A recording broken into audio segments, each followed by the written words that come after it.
이제 해주셨는데 너무 좋더라고요. 되게 잃어버린 양을 찾은 느낌.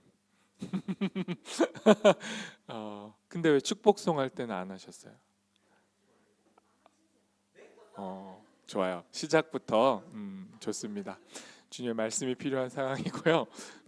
너무 일단 함께해서 너무 감사하고 진짜 감사합니다. 오늘 말씀을 지난주에 이어서 이제 나누려고 하는데요. 우리가 지난주에 니고데모를 만났습니다. 니고데모 기억나시나요? 네. 제가 많은 또 설교 내용을 했잖아요. 그래서 그 긴 본문, 원래 두 번에 나눠서 해야 될 본문을 한 번에 해서 이제 정보 양이 많았다, 그래서 좀 미안했다 그런 얘기했는데, 어떤 한 자매가 아니요 목사님, 너무 처음부터 막 끝까지 너무 잘 들렸어요, 막 너무 집중이 잘 됐어요, 막 그러는 거예요. 그런데 그래서 저도 격려가 됐죠. 그런데 니고데모, 정작 니고데모 이름을 모르는 거예요. 근데 그 사람 누구였죠? 그래서 제가 당혹했지만 제가 빠뜨린 거예요. 제가 그 긴 설명 중에 니고데모의 이름의 뜻을 풀이를 안 해드렸더라고요. 그래서 제가 아차 했구나, 이걸 풀이했으면 좀 더 와닿았을 텐데. 그래서 그분을 위해서뿐만 아니라 모든 분들을 위해서 니고데모라는 이름의 뜻을 제가 설명드리면, 니고데모가요, 니코스 더하기 데모스, 니코스와 데모스가 합쳐진 말인데, 니코스는 나이키 아시죠? 나이키의 어원하고 똑같아요. 그러니까 승리입니다. 승리. 니코스 승리. 데모스는 데모크라시스트, 그 민중을 의미하는 거예요. 그래서 니고데모의 이름이 뭐냐? 백성 중에 승리자. 뭐 좀 더 과격하게 표현하면 정복자라는 뜻이 있어요. 그 승리자, 정복자 이런 거죠. 이제 니고데모 안 까먹겠죠? 네. 근데 니고데모가 바리새인이었다고 했죠. 바리새인이 어떤 사람이었습니까? 자기의 의, 자기의 기준, 자기의 선함이라는 기준이 있어요. 그 선함의 기준으로 타인을 비교 분석합니다. 그래서 이 바리새인은 그 당시 유대교 분파의 4개 분파 중에 하나였는데, 자기 분파 빼고 3개 분파를 다 요리조리 조목조목 다 깠죠. 그래서 사두개파들, 그 성전을 중심으로 움직이는 사두개파들은 돈 좋아하는 사람, 권력 좋아하는 사람, 종교 위선자들 이러면서 이제 비판했고, 에세네파, 세상 다 등지고 저렇게 동굴에 들어가 가지고 자기들만 고결하게 사는 거, 그건 도피하는 거야, 그러면 안 돼, 이렇게 이제 비난했고, 열심당들, 무기 들고 무력으로 항쟁해 가지고 나라의 독립을 되찾겠다는 사람들, 그거는 과격할 뿐만 아니라 무모하다, 그건 성공할 수 없어, 그러면서 바리새인들의 방법이 승리할 수 있는 방법이라고 여겼던 사람이 니고데모였죠. 율법을 준수하고 도덕적 우위를 점령하면서 일상생활에서 모범을 보이면 그들의 그 영향력이 나라를 뒤집을 수 있다는 생각이 바리새인의 생각이라고 했습니다. 그래서 열심히 살아가고 있었어요. 그러던 그가 어떻게 했습니까? 자기 이름의 뜻대로 승리를 쟁취하기 위해서 예수님한테까지 다가갔죠. 그래서 예수님한테 가긴 갔는데 언제 갔다 그랬죠? 밤에, 어두움 속에서, 진리를 향한 무지함 속에서 다가갔어요. 그리고 예수님한테 뭐라고 했죠? 예수님, 저랑 같은 편 먹을래요? 저랑 개혁의 동지로 좀 움직이실 수 있습니까? 이러한 기대감을 가지고 갔다가 예수님한테 직격탄을 맞았죠. 예수님이 그런 니고데모에게 뭐라 그러셨죠? 니고데모야, 네가 살아온 방식으로는 세상을 뒤집을 수 없어. 세상을 뒤집으려면 위로부터 다시 태어나야 돼. 어려운 말을 하셨죠. 거듭나야 돼. 알아듣지 못했죠. 그리고 뭐라고 했어요? 물과 성령으로 태어나야 돼. 무슨 말이었습니까? 너의 존재의 방향이 바뀌어야 돼. 아래에서 위로 올라가려는 그 열심히 세상을 바꾸지 못하고 위로부터 부어지는 은혜가 세상을 바꾼다. 그러니 결국 어떻게 하라고요? 위로부터 온 하나님이신 예수님을 믿어야 돼라고 예수님이 이제 얘기해 줬죠. 그 이야기가 지난주 이야기였습니다. 그리고 오늘 우리는 니고데모에 이어서 또 다른 한 사람을 만나요. 바로 세례 요한입니다. 이 세례 요한은요, 그 당시 이스라엘에서는 예수님만큼, 아니 예수님보다 더 크고 더 먼저 영향력이 있었던 사람입니다. 유대를 떠나서 광야에서 세례 요한이 살아가고 있었거든요. 거기서 말씀을 전하면 수많은 군중들이 모여듭니다.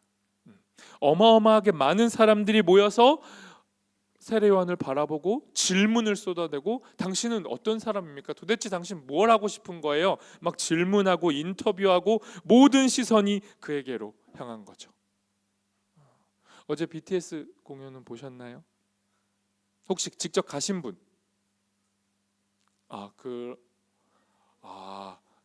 열광주의자가 한 명 계시네요. 오, 그냥 무료로 잘 신청해서 좌석에 간 건 아니고 암표 산 거 아니죠? 네, 알겠습니다. 뭐 추산 4만 명 정도 모였다며요. 그렇죠? 원래 26만 명 생각했는데 3만, 그러니까 실패한 건가요? 쫄딱 망한 건가? 그렇지 않아요. 엄청난 돈을 벌었겠죠. 넷플릭스랑 이제 연계해서 했으니까. 근데 어쨌든 기대만큼 아니었지만, 저도 실제 가보진 않고 화면으로 봤는데 4만 명이면 그 광화문 광장 꽉 채운 거잖아요. 그렇죠? 세례 요한이 한번 뜨면 그 정도의 군중들이 모였던 인플루언서였던 거죠. 막강한 영향력을 가진 사람이 세례 요한이었습니다. 다시 더 정확히 표현하면 니고데모가 원했던 승리에 가까운 사람이, 승리의 표본이 세례 요한이에요. 니고데모가 그런 거 원했거든요. 사람들 모아가지고 뒤집고 싶은데 세례 요한이 충분히 그런 역할을 하고 있었어요. 누구랑 비교될 만큼?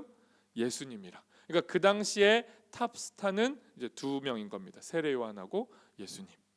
이제 그런 상황에서 니고데모가 인지도와 인기가 예수님 쪽으로 점점 몰려가고 있는, 자기는 하락하고 있고 예수님은 뜨고 있는 상황에서 뭐라고 말했냐? 오늘 설교와 본문에서 가장 중요한 핵심 문장, 이렇게 말했죠. 그는 흥하여야 하고 나는 쇠하여야 한다. 여러분, 이 말의 무게가 어떤 것인지 오늘 말씀을 통해 우리가 알아갈 텐데, 여러분 보세요. 방금 제가 설명했던 배경 속에서만 보더라도 자기의 경쟁자예요. 그런데 그 경쟁자, 라이벌이 뜨고 있고 나는 지고 있는 상황에서 그 사람을 향해서 말하는 거예요. 당신은 계속 흥하여야 되고 나는 작아져야 됩니다. 여러분, 이렇게 말할 수 있는 건 작은 사람이면 이런 말을 못합니다. 그러니까 이런 고백을 한다는 거, 이거 겸손의 말이지만 겸손이란 말로는 다 포괄할 수 없는 말이에요. 그러니까 방금 한 말, 난 작아져도 됩니다, 당신은 계속 커지십시오, 이 말은 가장 큰 말이에요. 이런 말 누가 할 수 있습니까? 진짜 존재가 큰 사람만 할 수 있는 거죠. 소인배는 이런 말 못합니다. 그냥 말로는 할 수 있겠죠. 근데 진심으로 이런 말을 하려면 이 말을 하는 사람은 자기가 작기 때문에 하는 말이 아니라 그 무엇보다 영혼이 넉넉하고 크기 때문에 정말 큰 사람이 했던 큰 고백이에요. 어떻게 세례 요한이 이런 고백들을 할 수 있었는지 이제 본문으로 들어가서 조금 살펴보도록 하겠습니다. 우리 26절 말씀 같이 읽어봅니다. 요한의 제자들이 요한에게 와서 말하였다. 랍비님, 보십시오. 요단강 건너편에서 선생님과 함께 계시던 분, 곧 선생님께서 증언하신 그분이 세례를 주고 있는데 사람들이 모두 그분에게로 모여듭니다. 잘 보세요. 상황은 이런 거예요. 예수님이 세례를 베풀어요. 근데 사실은 4장 2절에 가면 실제 예수님이 베풀었다기보다는 예수님의 제자들이 세례를 베풀어요. 그런데 누가 또 세례를 베풀어요? 세례 요한이 세례를 또 베풀어요. 원래 누가 먼저 세례를 베풀었습니까? 세례 요한이 먼저 세례를 베풀었죠. 심지어 예수님은 누구한테 세례 받았어요? 세례 요한한테 세례 받았어요. 그러니까 두 집 중에 원조는 어디예요? 세례 요한 집이 원조예요. 그리고 예수님은 후발주자죠. 그런데 지금 상황이 뭐예요? 후발주자, 옆집이 더 장사가 잘 되는 겁니다.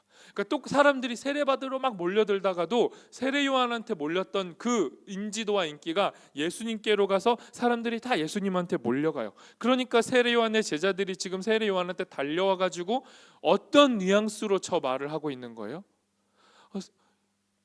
선생님, 옆집 장사가 잘 돼요. 이 정보 전달하라고 이렇게 온 겁니까? 지금 이 말의 뉘앙스는 뭐예요? 네, 질투와 불안과 분노와 경계가 섞인 말이죠. 뭐라고 하는 거예요? 선생님, 지금 우리 자리가 위협받고 있어요. 예수님의 세례에 사람들이 다 몰려가고 있어요. 우리가 작아지고 있어요. 이거 어떡하죠? 우리가 그동안 받았던 인정, 우리가 받았던 명예, 승리는 작아지고 있다고요. 그리고 예수님 자꾸 커져요. 이런 말. 이거 바꿔 말하면 이거 무슨 말입니까? 이게 비교라는 거예요. 비교. 여러분, 세상에서 가장 오래됐고 가장 지독하게 끊어낼 수가 없는 언어가 비교입니다. 사람 죽이고 살리고 하는 모든 건 비교에서 나와요. 내가 의식적으로 비교하던 무의식적으로 비교하던, 겉으로는 난 비교하지 않아요. 난 그냥 나의 길을 가요라고 말해도 우리 모두는 이 비교의 언어에 사로잡혀 있어요. 요한의 제자들은 지금 누구랑 누구를 비교하는 겁니까? 예수님하고 자기 선생님인 세례 요한을 비교하고 있는 거예요. 그러면서 자기 선생님이 작아지고 있는 게 위태로운 거죠. 자기들이 작아지는 것처럼 위기를 느낀 거예요. 사람이 누가 더 누구에게 더 많이 몰리는가? 바꿔 말하면 예수님과 세례 요한 중에 누가 더 크냐? 누가 더 큰가? 이건 정말 오래된 언어예요. 여러분, 비교가 얼만큼 오래됐냐면 우리 성경에서 태초에 사람이 만들어진 다음에 처음으로 벌어졌던 게 비교라고 말하고 있어요. 어떻게 비교합니까? 사람이 선악과를 앞에다 두고 어떻게 비교했죠? 내가 크냐? 하나님이 크냐? 사람이 누구랑 누구를 비교해요? 하나님과 자기를 비교했다고요. 나도 하나님처럼 되고 싶은데, 나도 하나님처럼 커질 수는 없을까? 나도 내 권력과 내 의지와 내 모든 걸로 내가 결정할 수는 없나? 점점점 내 욕심이 커져 나가죠. 하나님의 자리에까지. 그래서 비교로 가득 찬 사람은 결국 어떻게 돼요? 하나님이 없어요. 하나님처럼 되고 싶지만 그 하나님은 우리가 믿고 섬길 그 하나님이 아니죠. 내가 곧 하나님이 되고 싶은 거예요. 끝없이 남과 비교하게 될 때 우리는 어떻게 됩니까? 다시 태어나지 못해요. 그리고 우리는 어떻게 돼요? 죽어갑니다. 그게 오래된 비교의 언어예요. 타인을 대상으로 두고 그와 나를 비교해서 나의 우위를 선점하고 싶은 거예요. 그래서 그 선점을 통해 인정받고 싶은 거죠. 이걸 인정투쟁이라고 하잖아요. 끊임없이 이 투쟁이 우리 안에 있어요. 그리고 이 투쟁 속에서 그 누구도 만족하지 못합니다. 지금 세례 요한의 제자들은 예수님과 세례 요한을 비교의 자리로 부추깁니다. 이 언어가 우리 안에도 아주 뿌리 깊게 박혀 있죠. 누가 나보다 좀 잘 돼. 근데 그 사람이 나랑 가까운 사람이야. 나와 실질적 비교가 되는 사람이야. 그런데 그 사람이 내가 그동안 애썼던 어떤 공을 가로채갈 정도로 높아질 때 우리 버티기가 쉽지가 않습니다. 그리고 그 사람으로 인해, 그 존재로 인해 내가 지워지게 될 때, 잊혀지는 것 같을 때 우린 어느 정도까지 변하냐면 분노가 올라옵니다. 그걸 불신이라고 하는 거예요. 하나님을 믿지 못해요. 이 땅에 박혀가지고 땅의 기준으로 땅을 평가해요. 그리고 그 땅을 통해 얻어지는 유익을 원하는데 누군가가 내 지분을 빼앗아가면 괴로워지는 거. 그게 땅을 사는 사람들의 모습이에요. 그런데 이때 세례 요한이 이 땅에 사로잡힌 사람들에게 예수님이 니고데모에게 하셨던 말씀처럼 하늘의 언어를 들려줍니다. 선생님, 어떻게 할 거예요? 어떻게 할 거예요? 하는데 세례 요한이 이렇게 대답합니다. 27절 말씀 같이 읽어봅니다. 요한이 대답하였다. 하늘이 주시지 않으면 사람은 아무것도 받을 수 없다. 그럼 제가 무슨 말입니까? 이번 주 이제 우리 또 계속 말씀 묵상 노트로 묵상할 텐데 저 말씀 좀 잘 곱씹어 보셨으면 좋겠어요. 하늘에서 주시지 않으면 사람은 아무것도 받을 수 없다. 여러분, 저 표현은요, 세례 요한이 제자들 앞에다 두고 얘들아 내가 얼마나 겸손한지 보여줄게 하고 겸손하게 표현한 말이 아닙니다. 저 말은 다시 태어난 사람만 할 수 있는 말이에요. 바꿔 말하면 저 말은 위로부터 태어난 사람만 할 수 있는 말이에요. 바꿔 말하면 저 말은 위의 기준이 뭔지를 아는 사람만이 땅을 향해 할 수 있는 말이라고요. 세상의 질서는 땅으로부터 오지 않고 하늘로부터 오는 걸 안 거예요. 요한은 모든 건 하나님이 허락하는 거야. 하늘로 하나님으로부터 주어지는 거야. 그 모든 게 다 하나님 손에 있어. 이걸 발견한 사람. 그러니 지금 내 앞에서 크고 작고의 문제가 크지 않은 거예요. 모든 게 하나님께부터 왔고 내 사역도 내 능력도 지금 내 자리도 그리고 지금 커져가고 있는 예수님도 위로부터 온 거야. 저거 하나님이 허락하신 거야 라는 출처를 명확하게 아는 저 고백을 통해 세례 요한이 자유로워졌습니다. 여러분, 누가 비교의 언어에서 벗어날 수 있을까요? 출처를 아는 사람, 내가 지금 가진 게 어디서 왔는지 아는 사람, 그리고 앞으로 내가 갖고 싶은 것도 어디를 통해서 오는지 아는 사람은 조급하지 않아요. 비교하지 않는다고요. 그래서 지금 요한이 말한 겁니다.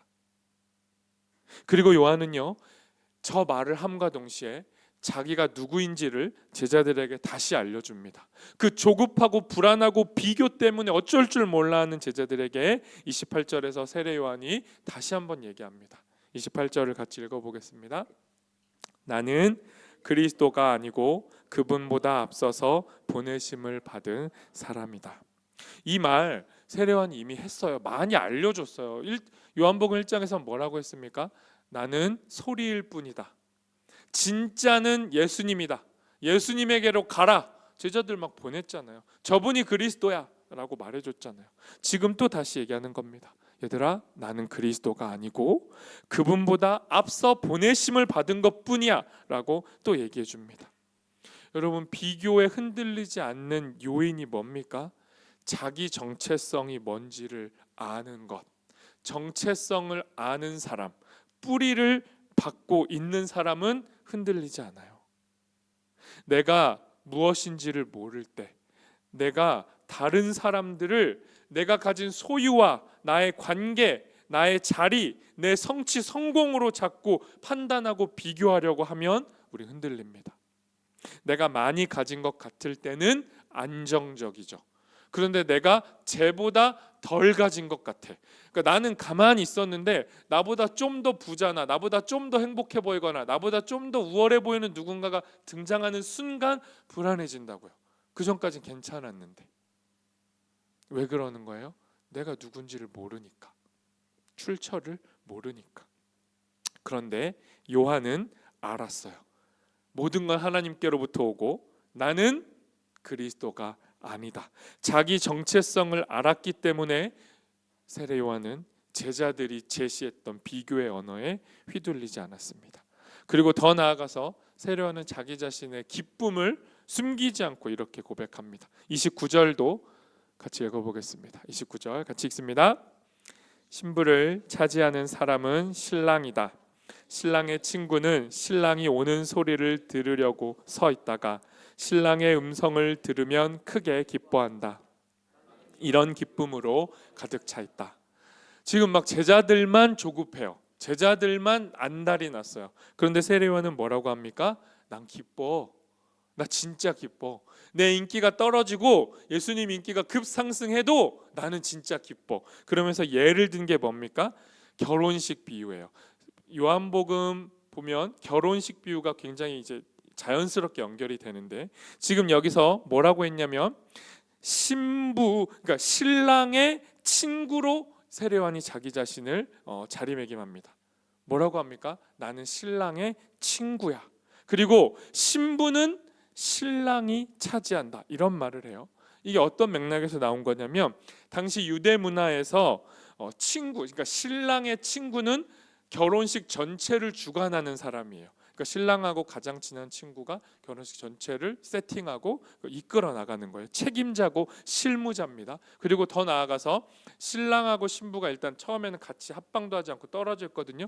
그 둘을 결정적으로 연결해 주는 역할도 신랑의 친구가 하는 거예요. 그리고 그 신랑과 신부가 연결되는 걸 가장 기뻐하는 사람도 신랑의 친구입니다. 그러니까 지금 뭐예요? 신랑의 친구는 결혼식 전부를 책임집니다. 그런데 그 결혼식 전부를 다 책임질 수 있지만 결혼식에 꽂힌 신부는 차지하지 못해요. 신랑의 친구는 신부를 차지할 수 없습니다. 신부는 신랑에게로 인도되어져야 되는 거죠. 여기서 말하는 신부가 누구예요? 이 표현을 넓게 확장하면 여기서 신부는 우리를 의미합니다. 교회를. 그럼 신랑은 누굽니까? 예수님. 그럼 세례요한은 지금 뭐 하고 있습니까? 이 신부들을, 이 예수님 앞에 다가가야 될 교회들을 예수님께로 인도하는 것, 그리고 자기 역할이 그것이라고 믿고 있는 거죠. 그리고 이 수많은 사람들이 세례요한 앞에서 예수님께 세례받으러 가는 수많은 사람들을 세례요한이 바라볼 때 기쁜 거예요. 왜요? 그들이 예수님과 결혼하니까. 그 기쁨을 세례요한이 표현하고 있습니다. 나는 이런 기쁨으로 가득 차 있다. 그리고 나서 여기까지 말하고 이 맥락 속에서 세례요한이 30절에 강력한 고백을 했던 겁니다. 30절 다시 한번 같이 읽어보겠습니다. 같이 읽습니다. 그는 흥하여야 하고 나는 쇠하여야 한다. 이걸 이제 원어로 좀 더 풀면요, 어떤 의미에 가깝냐면 그는 커져야 하고 나는 작아져야 한다라는 말이에요. 그는 점점점 커지고 나는 점점 작아지는 게 마땅하다.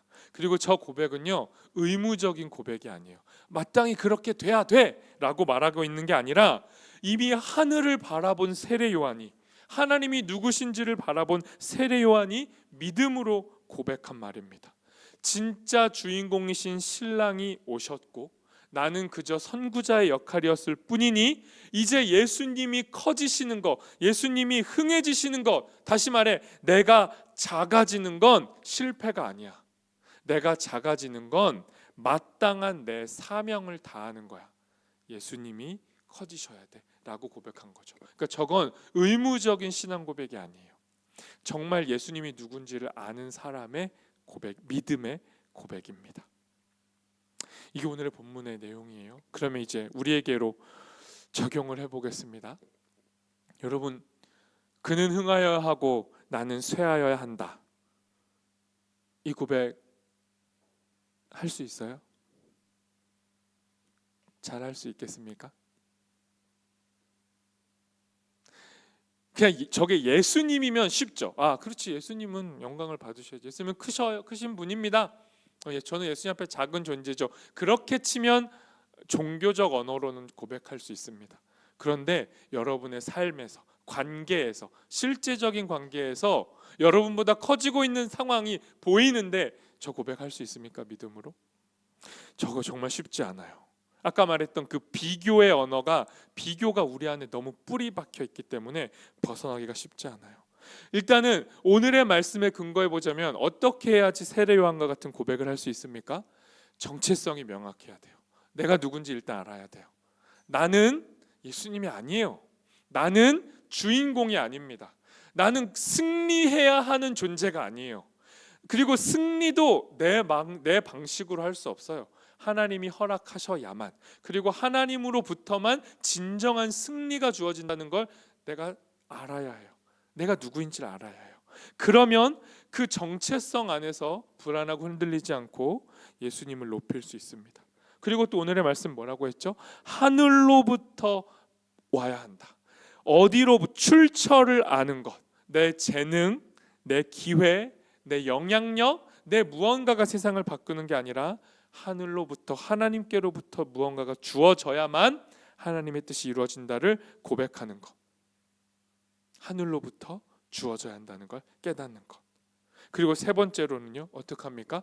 신랑을 기뻐하는 기쁨을 되찾는 훈련이 좀 필요하죠. 예수님이 우리들과, 교회들과 결혼하시는 것, 정말로 하나님의 뜻이 이루어지는 것을 바라보면서 기뻐할 수 있는 그 기쁨의 원천이 좀 바뀌어야죠. 내가 누군지를 알고 모든 것이 하나님께로부터 오는 걸 알고 진정한 기쁨이 무엇인지를 알게 될 때 비교하지 않을 수 있습니다. 제가 이것을 이제 좀 4가지로 더 풀어서 오늘 말씀을 좀 적용해 보고 말씀을 마치려고 합니다. 진짜 어떻게 해야지 세례 요한처럼 나의 자신의 작음을 인정하고 하나님의 크심을 인정할 수 있는가? 첫 번째는 여러분, 우리가 쓰고 살고 있는 이 비교라는 가면, 끊임없이 누군가와 나를 비교하고 있는 나 자신하고 직면해야 됩니다. 그러니까 거울을 보듯이 좀 소스라치게 좀 놀라야 돼요. 나 비교 안 하는 것 같은데, 나 되게 그냥 난 좀 괜찮은 것 같은데라고 여겼던 게 내가 아니고, 난 정말 끊임없이 무언가와 누군가를 비교하고 있다는 걸 직면하는 게 첫 번째입니다. 직면하려면 어떻게 해요? 이렇게 말씀이, 하나님이 주시는 음성이 하나님이 주시는 상황 속에서, 어떤 상황 속에서 깨달아져야 돼요. 마치 세례 요한의 제자들이 예수님의 세례가 흥하는 걸 보고 자기 안에 비교의 가면이 딱 떠올라 가지고 세례 요한한테 다가간 것처럼 나의 실제 모습과 직면하는 순간이 필요합니다. 여러분 혹시 기억하시나요? 제가 여러분 거의 처음 만났을 때 수련회 가가지고 애니어그램 했었는데, 너무 오래된 얘기인가요? 애니어그램을 저랑 했던 건 기억나요? 스키 탔던 것만 기억나요? 애니어그램 자기 번호 유형 기억하십니까? 기억하고 있어요? 그래요. 아니 좀 잊으셔도 돼요. 여러분이 좀 잊으시면 제가 한 번 더 하면 되니까, 저에게 한 번 더 무언가를 쓸 수 있는. 제가 그때 설명할 때 애니어그램이 뭐라 그랬죠? 애니어그램은요, 제가 가면이라 그랬어요. 페르조나, 그 가면도 보여줬는데, 그리고 애니어그램 1번부터 9번까지의 유형이 있다 그랬잖아요. 그러니까 그걸 뭐라고 제가 이렇게 표현했냐면, 우리는 평생을 9가지의 가면을 쓰고 산다고 얘기했어요. 그런데 미숙한 사람은 어떻게 써요? 자기 가면 하나가 전부라고 생각하고 살아요. 나 1번이야, 나 3번이야, 나 9번이야, 나 6번이야, 나 원래 이래, 내 성격 알지? 건들지 마, 나 몇 번인지 알지? 이게 미숙한 거. 그럼 성숙한 사람은 어떤 사람이에요? 가면을 벗어버리는 게 성숙한 게 아니에요. 가면을 벗는 건 불가해요. 왜요? 예수 그리스도를 만나서 완전히 우리가 예수님과 하나가 되는 그날이 있어요. 근데 그날 벗어져요, 가면이. 그때 진짜 우리가 드러나겠죠. 근데 그 전까지는 최선을 다해서 어떻게 해야 됩니까? 성숙한 사람은 가면을 바꿨으면 됩니다. 1번 가면 썼다, 2번 가면 썼다, 3번, 4번, 5번, 6번, 7번, 8번, 9번까지. 제가 그때 제일 멋진 사람을 제가 이렇게 표현해 줬잖아요. 구미호 같은 사람이 제일 멋있다고. 또 처음 듣는 얘기예요? 또 신선하고 새로워요? 뭐 좋죠 뭐. 여러분, 어떤 사람이 진짜 매력 있는 줄 알아요? 꼬리가 9개 달린 여우같이 사는 인간들이 진짜 매력이 있는 거예요. 여러분, 그게 세상에서 성공하기도 하고요, 사랑받아요. 근데 우리도 구미호같이 살아야 돼요, 여우같이. 근데 이제 세상의 방식은 뭡니까? 꼬리 9개로 가면을 갈아 끼면서 여기선 이렇게 맞추고 여기선 저렇게 맞춰서 자기를 높이고 나를 커지게 하고, 그게 목적인 인간은 꼬리가 9개 달려도 그냥 여우인데, 정말 그 가면을 잘 번갈아 끼면서 자기는 작아지고 타인에게 높임을 양보할 수 있는 사람, 그 구미호는 진짜 아름다운 구미호입니다. 그러니까 애니어그램은 그 가면을 잘 번갈아 껴야 된다는 걸 지향하는 이야기였어요. 또 해야 될 것 같아요, 애니어그램. 근데 여러분, 애니어그램 1번부터 9번 각각의 유형들의 특징이 있지만 공통점은 뭐냐면 다 비교의 가면을 쓰고 있는 거예요. 그게 근원적인 가면이에요. 내 번호가 이 번호보다 좋나 나쁘나 이러고 있다고요. 누군가가 잘 되는 것 못 견뎌해요. 내가 독특하고 나만 특별해야 되는데 나보다 더 특별한 인간이 등장하는 순간 분노가 올라오는 가면이 우리가 쓰고 사는 가면이라고요. 그러니 여러분, 그 가면 벗으려면 어떻게 해야 돼요? 내가 지금 가면 쓰고 있다는 걸 직면하셔야 돼요. 거울을 보셔야 돼요. 여러분이 지금 가면 쓰고 있다는 거. 그게 첫 번째입니다. 그럼 두 번째 어떻게 해요? 그런데 그 가면을 벗지 못하고 있다는 것을 인정하셔야 돼요. 여러분이 아니에요, 저는 가면 쓰지 않아요, 전 되게 정직하답니다, 저는 앞과 뒤가 똑같아요, 이렇게 사는 게 아니라 내가 그 가면을 벗지 못하고 있음을 인정해야 돼요. 니고데모처럼 처음에 가면 자기 안 쓴 줄 알고 예수님한테 왔다가 예수님이 야, 너 진짜 제일 큰 가면 쓰고 있어, 야, 너 사두개인보다 네가 더 큰 가면 쓰고 있어, 그런 얘기를 직면하고 듣고 인정해야 된다고요. 세례요한은 이미 인정했던 사람이에요. 내가 가면을 벗지 못하고 있다를 인정하십시오. 그리고 그 다음에 세 번째 어떻게 해야 됩니까? 그 다음에 하나님께 기도해야죠. 어떻게 해요? 하나님, 가면을 벗겨주세요. 아니, 지금 이 땅을 사는 동안 완전히 벗지 못한다면 가면을 잘 갈아 끼고 살게 해주세요. 기도해야죠. 언제까지 기도해야 됩니까? 제가 이 말을 꼭 해주고 싶었는데, 응답될 때까지 기도해야 돼요. 언제까지 기도해야 된다고요? 가면이 벗겨질 때까지요. 그러니까 우리는 끝까지 기도해야죠.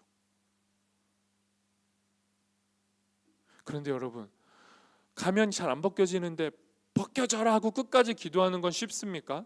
그거 너무 어려워요. 그래서 제가 마지막 네 번째 정말 좋은 팁을 알려드릴게요.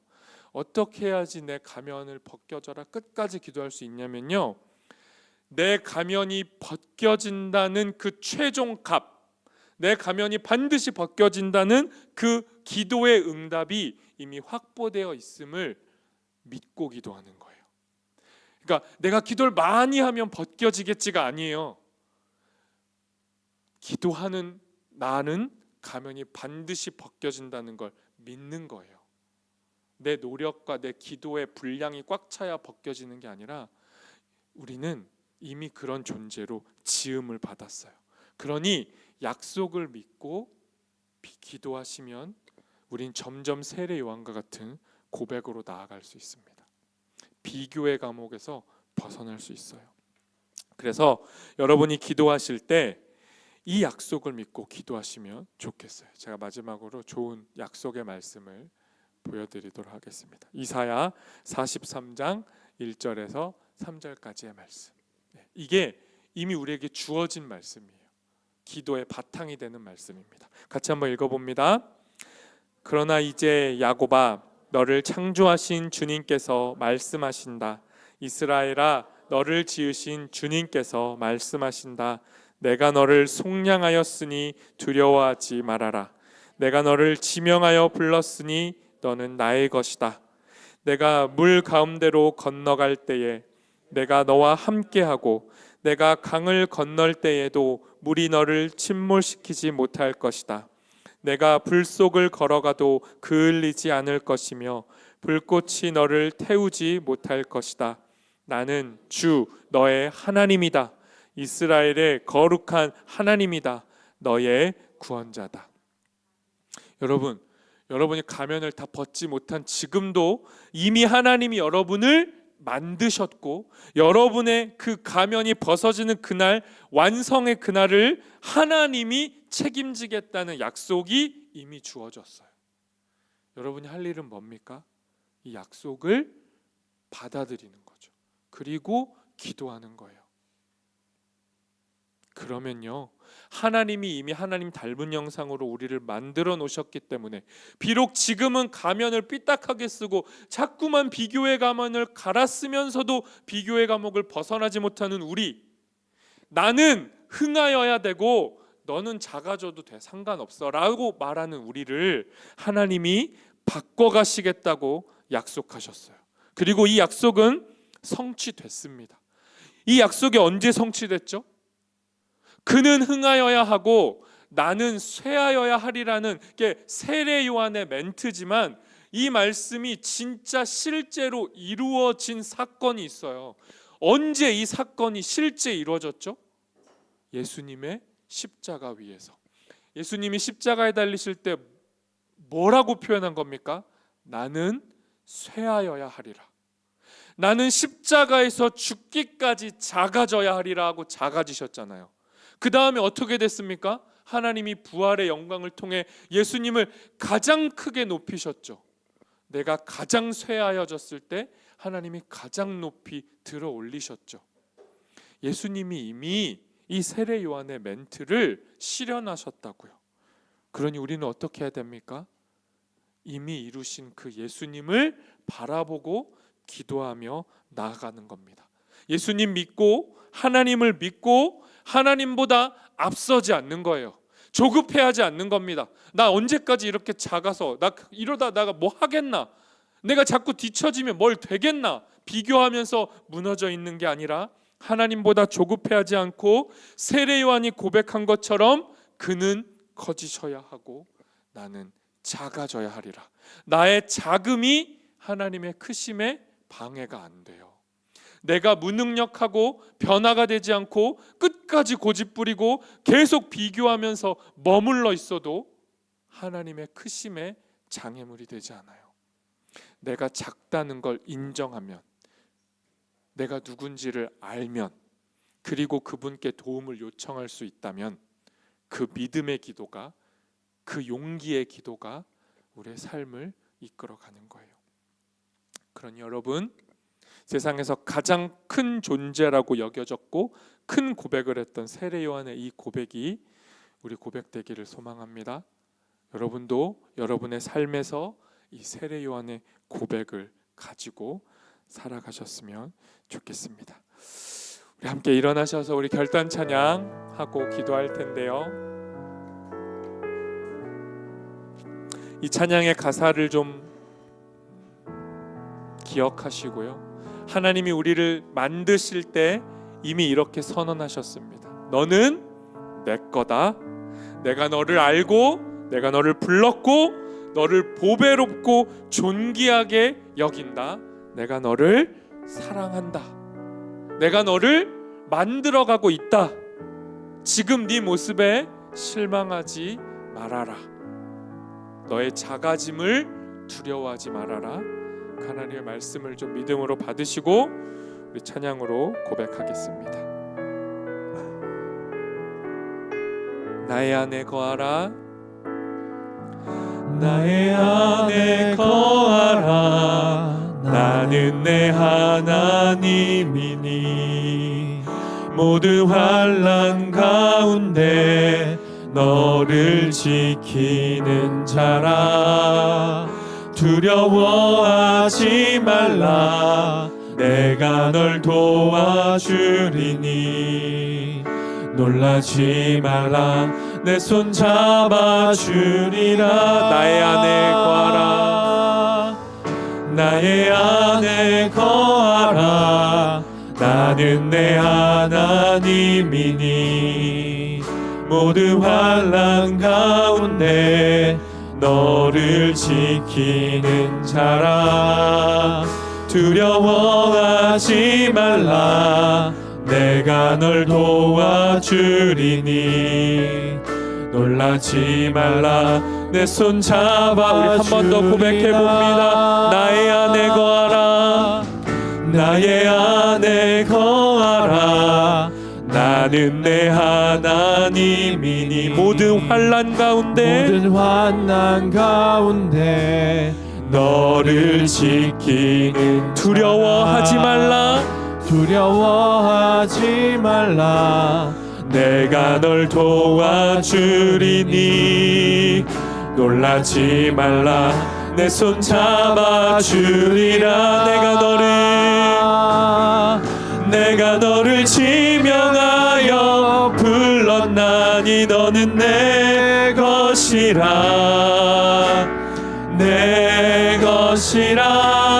너의 하나님이라. 내가 너를 보배롭고 존귀하게 여기노라. 너를 사랑하는 내가 너를 지명하여 불렀나니 내가 너를 지명하여 불렀나니 너는 내 것이라. 너의 하나님이라.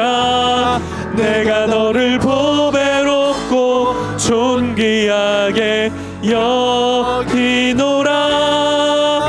너를 우리 마지막으로 한 번만 더 주님 앞에 고백해 봅니다. 내가 너를 지명하여 주님이 명하여 불렀나니 너는 내 것이라 내 것이라 너의 하나님이라 내가 너를 보배롭고 존귀하게 여기노라 너를 사랑하는 내 여호와라.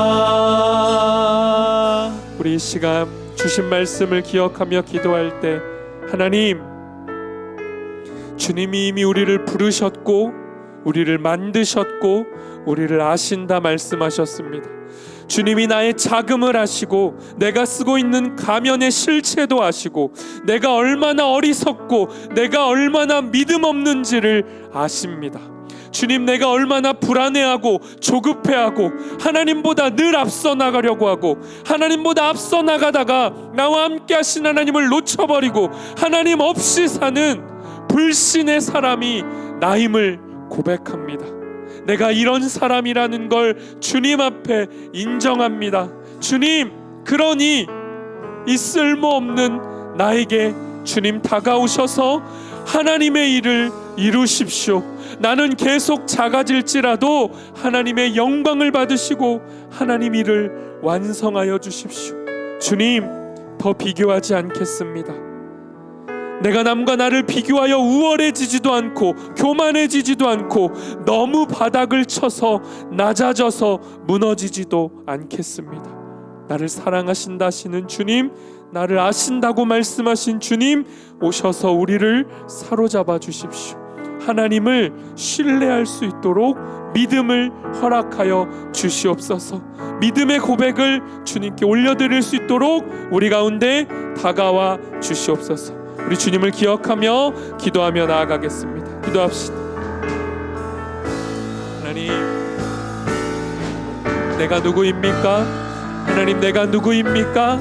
나는 주님 앞에 당신의 손으로 지음받은 자, 하나님의 작품이요 하나님의 피조물입니다. 그러나 하나님, 나는 여전히 가면을 쓰고 살아갑니다. 여전히 남과 나를 비교합니다. 불안해합니다.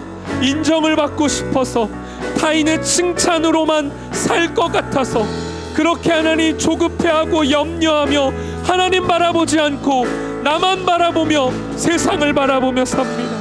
이런 어리석은 나를 주님 아시오니 오셔서 내가 쓰고 사는 가면을 보여주십시오.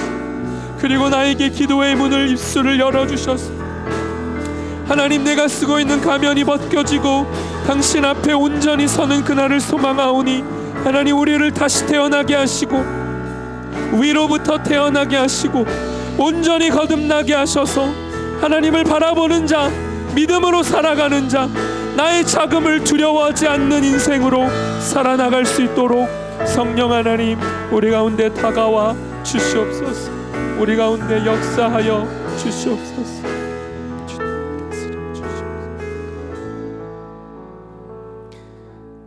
하나님, 감사합니다. 오늘도 우리에게 말씀해 주셔서 감사합니다. 하나님, 우리는 세례 요한의 제자들처럼 조급합니다. 불안합니다. 다른 사람들의 말에 휘둘립니다. 저기가 더 크다, 너 좀 못났다, 너 작아지고 있다, 너 느리다, 너 뒤처지고 있다 라는 그 소리가 우리를 움츠려들게 하고 우리를 너무도 초라하게 만듭니다. 그러나 하나님, 이 정죄와 판단과 비교의 언어에 지지 않도록 진실로 승리하는 길은 예수 그리스도를 바라보는 길임을 말씀하셨으니 주님 바라보며 이 비교의 감옥에서 벗어나 온전한 겸손과 믿음의 길로 나아갈 수 있도록 우리 한 사람 한 사람 붙잡아 주십시오. 하나님을 믿게 하시고 예수님을 믿게 하시고 그래서 주님을 의지함으로 오늘을 담대히 살아내는 우리 모두가 될 수 있도록 함께하여 주시옵소서. 예수님의 이름으로 기도합니다. 아멘. 지금 우리 주 예수님의 은혜와 하나님 아버지의 사랑과 성령님의 보호하심이 비교의 언어 속에서 불안하고 염려하는 우리를 아시고 우리에게 다가오셔서 내가 너를 지었다, 내가 너를 안다, 내가 너를 불렀다 말씀해 주시는 그 주님의 음성에 귀 기울이고 담대함을 얻어서 나의 작아짐을 두려워하지 않고 하나님의 크심을 기뻐하며 살아가는 믿음의 사람들, 그 믿음의 사람들로 살아가기를 소망하는 여기 모인 모든 하나님의 자녀들 위해 지금부터 영원까지 함께 하시기를 간절히 축원하옵나이다. 아멘.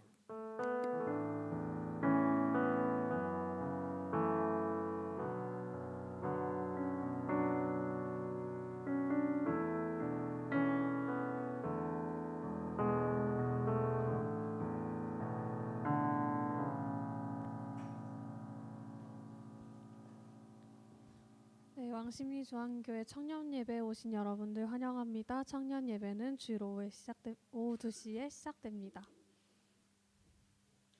네, 오늘은 사순절 5번째 주일입니다.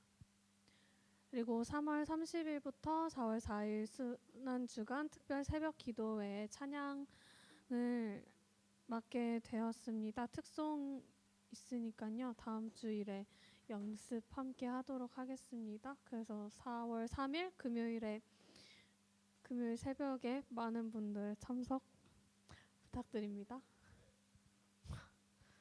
그리고 예배 후 셀 모임이 있습니다. 신방 원하시는 분들은 셀리더에게 알려주세요. 그리고 주보에 넣지는 못했는데 부활주일 4월 5일에 교육부에서 연합 예배를 함께 드리게 됐어요. 그래서 저희는 청년부